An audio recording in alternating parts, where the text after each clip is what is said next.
Assalamualaikum dan salam sejahtera. Hari ini saya mau bagi sedikit tips bagaimana buat soalan. Sebenarnya buat soalan ni senang saja berbanding kalau download soalan saya sakit kepala saya tengok soalan-soalan tu tak ada kualiti selalunya lah. Banyak masalah. Saya pernah jadi panel lembaga, sebenarnya buat soalan ni senang saja. Okey, modal untuk bina item ini ialah creativity dan perlu latihan. Soalan-soalan ni ada yang saya buat dan kadang-kadang saya ambil saja koleksi-koleksi soalan tahun lepas. Jadi saya buatkan JSU, saya ambillah mana-mana item atau soalan yang saya minat, padankan dengan JSU. Okey, kalau mau ubah kalau malas mau buat soalan baru, kita ubah suai saja soalan sedia ada. Jadi JSU-nya sama, kalaupun lari sedikit. Kita ubah suai saja. Contoh di sini. Ini soalan pertengahan tahun tingkatan 4 set A diguna 2023. Jadi sepatutnya saya boleh guna sekarang nih, tapi saya tidak mau. Saya mau buatkan set B. Sebenarnya kalau kita mengajar sistem carry cukup ada 2 set soalan. Soalan itu akan berulang 5 tahun akan datang. Okey, jadi macam mana saya tukar set A ni menjadi set B? Okey, ada beberapa. Yang pertama, kita masih pakai stimulus yang sama, arahan soalan kita tukar sedikit. Contoh di sini soalan ini ditanya sel yang mengandungi organel. Kali ini saya tanya fungsi. Bila tanya fungsi, maka jawapan kena ditukar. Okey, next. Yang kedua, stimulus masih pakai, arahan dengan jawapan tukar. Okey, soalan ini tanya fungsi.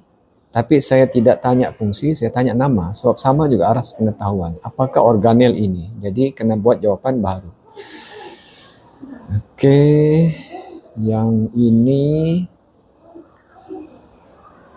Oh, ini tukar soalan. Ini totally tukar soalan. Tapi masih juga perihal paramecium. Jadi saya mau tanya fungsi vacuole mengecut.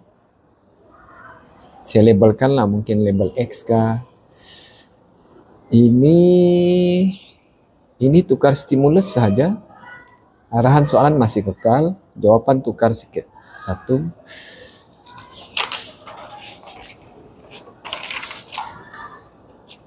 Okey, ini soalan ni tukar stimulus. Buang saja 2 ni. Sebab soalan asal dia tanya P itu apa? Jadi sel, tisu, organ. Sekarang ni kita buang, delete ini. Tanya saja P ini apa? Jadi jawapannya organ. Okey, ini tukar stimulus dan juga tukar jawapan. Tukar arahan soalan saja.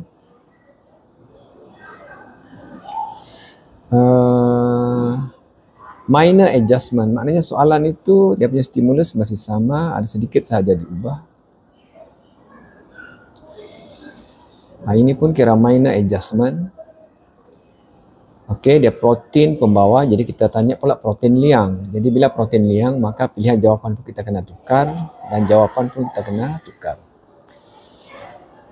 Okey, jadi secara kasarnya begitulah. Okey, ini pun minor adjustment. Keadaan sel apabila dilarut di dalam air suling, kita tukarlah air laut. Pilihan jawapan masih sama. Ini soalan baru, tukar soalan. Jadi secara amnya, ini stimulus masih pakai, arahan soalan tukar.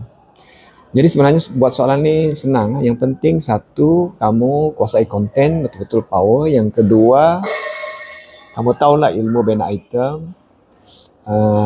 Ada tu dia punya 9 point system. Terutamanya akur peluang. Satu lagi bahasa kita kena jaga. Kita guna bahasa yang kita tahu budak akan faham. Simple, nice. Kadang arahan soalan berbelit-belit. Akhirnya budak tidak boleh jawab kerana soalan tu complicated. Stimulus tak jelas kadang-kadang. Stimulus ni kadang-kadang macam begini saya lukis sendiri. Ini saya ambil dari internet and then saya ubah suai sendiri. Jadi macam soalan tadi, bila saya sudah ubah suai, stimulus saya tukar, pakai gambar raja lain, bolehlah saya jual tu soalan. Kebetulan saya buat soalan untuk SAS Badi, tidak ada masalah, tidak kena saman. Okey, jadi saya sudah ada set B. siap sudah nih? Semua sudah siap? Itu saja dari saya. Jadi belajar-belajarlah buat soalan sendiri. Saya suka buat soalan sendiri ini sebab prinsip membuat soalan ini ialah kita menyoal apa yang kita mahu soal. Kalau kita bergantung harap soalan dalam talian, kadang-kadang soalan tu kita tidak mau soal sebenarnya. Cikgu yang membuat tu mau soal. Cuma terus terang, kualiti teruk. Kebanyakannya lah sangat teruk. Kadang-kadang konten pun salah,